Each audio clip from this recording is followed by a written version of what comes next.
It's been 2 days since the writ dropped for BC's 43rd provincial election, and the main political parties are on the campaign trail this rainy Monday, marching to Election Day, October 19th.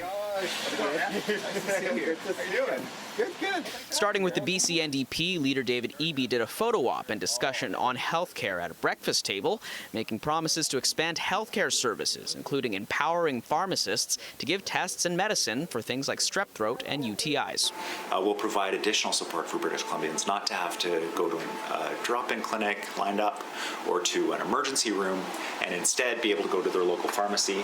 Many communities have 24-hour pharmacies and will be able to access that care right away. If you have a kid wake up with a sore throat on a school morning, I can assure you it is a worst nightmare for a parent. John Rustad.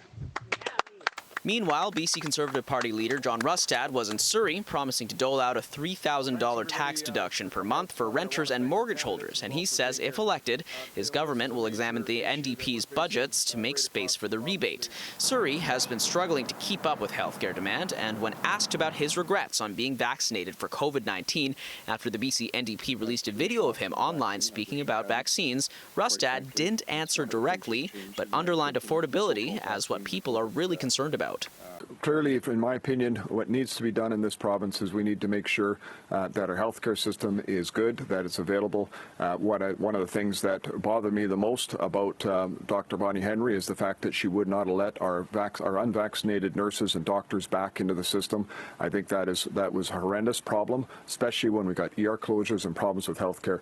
But today, I've got to tell you, when you ask the average person today about the issues that they're being faced, what they're being faced with right now is putting food on the table and paying the rent. Finally, BC Greens leader Sonia Furstenau was in Victoria taking questions from media. Furstenau says she's running in the Victoria Beacon Hill riding mostly because her family moved back to the area from Cowichan. The Greens are currently polling far behind the BC NDP and the Conservatives, but Furstenau is trying to present an alternative to the NDP, who the Greens see as having abandoned progressive values, and the Conservative Party, who the Greens say doesn't offer solutions. We're watching a campaign with two other leaders who are mostly fighting with each other and pointing fingers at each other, and the BC Greens are focusing on the solutions to the problems we have and the way that we become the most amazing place that BC should be to live for everybody. In Vancouver, Kier Junos, City News.